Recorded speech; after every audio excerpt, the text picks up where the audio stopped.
BJP ಶಾಸಕ ಹರೀಶ್ ಪೂಂಜಾ ವಿರುದ್ಧ ಕೈಪಡೆ ದೂರು ಕೊಟ್ಟಿದೆ. ಸಿಎಂ 24 ಕೊಲೆ ಮಾಡಿಸಿದ್ದಾರೆ ಎಂಬ ಹೇಳಿಕೆಗೆ ಆಕ್ರೋಶ ಕೂಡ ಇಲ್ಲಿ ವ್ಯಕ್ತವಾಗ್ತಾ ಇದೆ. ಬಿಜೆಪಿ ಶಾಸಕ ಹರೀಶ್ ಪೂಂಜಾ ವಿರುದ್ಧ ಈಗ ಕೈ ನಾಯಕರು ದೂರು ನೀಡಿದ್ದಾರೆ. ಸಿಎಂ 24 ಕೊಲೆಯನ್ನ ಮಾಡಿಸಿದ್ದಾರೆ ಎಂಬ ಹೇಳಿಕೆಗೆ ಕಾಂಗ್ರೆಸ್ ಶಾಸಕರು ಆಕ್ರೋಶವನ್ನ ವ್ಯಕ್ತಪಡಿಸಿದ್ದಾರೆ. ಇನ್ನು ಗೃಹ ಸಚಿವ ಪರಮೇಶ್ವರ್ಗೆ ಪತ್ರವನ್ನ ಬರೆದ ಎಸ್ ಮನೋಹರ್,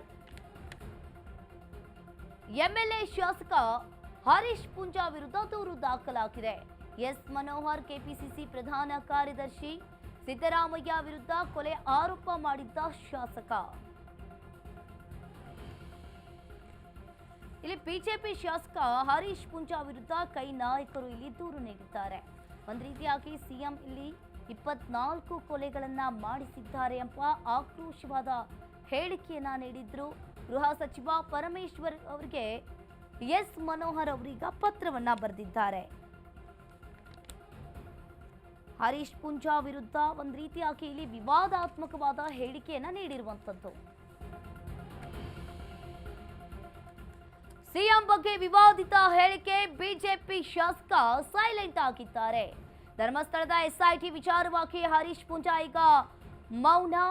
ಅನಾಮಿಕನ ವಿಚಾರದಲ್ಲಿ ಬಿಜೆಪಿ ಶಾಸಕ ಇಲ್ಲಿ ಸೈಲೆಂಟ್ ಆಗಿರುವಂತದ್ದು.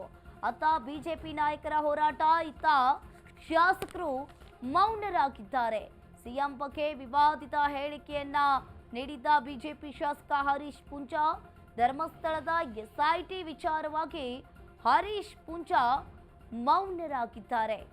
ಒಂದ್ ರೀತಿಯಾಗಿ ಅನಾಮಿಕನ ವಿಚಾರದಲ್ಲಿ ಸೈಲೆಂಟ್ ಆದ ಬಿಜೆಪಿ ಶಾಸಕ, ಸಿಎಂ ಬಗ್ಗೆ ವಿವಾದಿತ ಹೇಳಿಕೆ ಬೆನ್ನಲ್ಲೇ ಈಗ ಹರೀಶ್ ಪೂಂಜಾ ಅವರು ಸೈಲೆಂಟ್ ಆಗಿರುವಂತದ್ದು.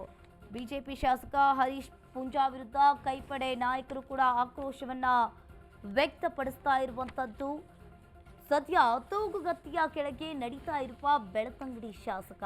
ಒಂದ್ ಕಡೆ ಬಿಜೆಪಿ ನಾಯಕರಿಂದ ಸರ್ಕಾರದ ನಿರ್ಧಾರದ ಬಗ್ಗೆ ವಿರೋಧ ಕೂಡ ವ್ಯಕ್ತವಾಗ್ತಾ ಇದೆ.